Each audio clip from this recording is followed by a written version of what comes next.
This, of course, is my favorite subject.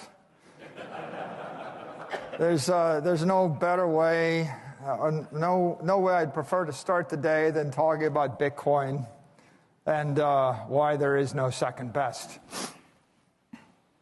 I had an occasion to consider this phrase as I prepared this presentation, and I just thought it resonated across so many different dimensions. And so I started considering, what is the best idea, right? What is the best? And I think that in the modern era, in the 21st century, I think we can agree that the best idea has been digital transformation. And the companies that have reshaped the world over the past 30 years are Microsoft and Apple and Google and Facebook and NVIDIA. And they stand for digital books and digital entertainment and digital intelligence and digital communications and digital memories. And of course, as they dematerialize those products, as our recorders drop away or dematerialize and our CDs and our libraries dematerialize, and as our services dematerialize, there's just a massive amount of economic energy that's been given out. There's an extraordinary amount of efficiency. Now you can give a book to 1 billion people, or you can give Beethoven's Ninth Symphony to 1 billion people, and you can do it for the cost of some incremental electricity. And the big winners were the investors in these companies, and the companies themselves became, as powerful as nation states. Now, how good an idea is digital transformation? Well, it's good enough that in many years, 100% of the return for the S&P are attributable to just 7 companies. 1% of the companies have all the result. In other words, if you're not doing this, then you're just working very hard, and working harder just doesn't get ahead. This is a snapshot in the year 2023, and it just shows you, A, how good that idea is, and B, just how much trouble you're in if you're not actually surfing a digital wave here. 7 companies have all the returns in the S&P index. 493 companies return nothing. Okay? This is not a value judgment. The truth is probably the people that work for the 493 companies worked harder. They worked harder. They're probably smarter. They got paid less. And they're taking an extraordinary beating and a burden on their back, trying to fight against a digital wave. But life isn't fair, and certainly the global economy isn't fair. If you're the winner, you're the winner, and if you get on the wrong side of a trend, then you just get gradually crushed.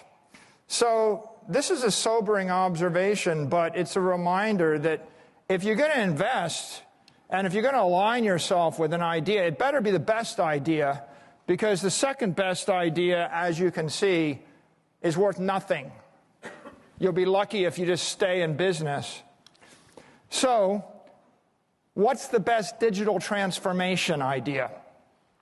Digital capital is the best digital transformation, right? I mean, for 30 years, we've been transforming books and records and email or letters and packages and pictures and VHS cassettes and the like.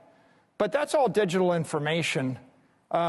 Digital information it's interesting. It does create enormous value, but the truth is, the first 30 years of digital transformation will be an order of magnitude less important than the next 30 years of digital transformation. And the real bull here, the extraordinary opportunity, is the digital transformation of capital, the digital transformation of property, the digital transformation of money. And if you want to be a physicist and be deep about this, it's the digital transformation of matter and energy. Not the digital transformation of information, but the digital transformation of matter and energy. And where are we? Well, I mean, first of all, you're talking about $900 trillion of assets that are in the analog world. So I don't know what Apple's worth or what Microsoft is worth, but, you know, books weren't worth $900 trillion when they transformed them, and nor were CD records worth $900 trillion. As of today, 0.1% of the capital in the world is digital. 99.9% is this, right? We're very early in the digital transformation cycle of capital, right? The world is living in analog assets. We have analog money, we have analog bonds, we have analog real estate, we have analog equity, we have analog art. A lot of analog stuff. $900 trillion of it, but the $900 trillion doesn't just reflect the value of the physical stuff. It reflects a monetary premium over and above the utility value of the stuff. People buy real estate not just to live in, they buy real estate as a store of value. And they buy equities not just because they want to capture the cash flows of the company. They buy equities because they want a store of value and they feel like it's preferable to holding cash. And for 500 years, people have been buying art as a store of value. It was scarce, desirable, portable property. If you had to leave the city, you could take it with you.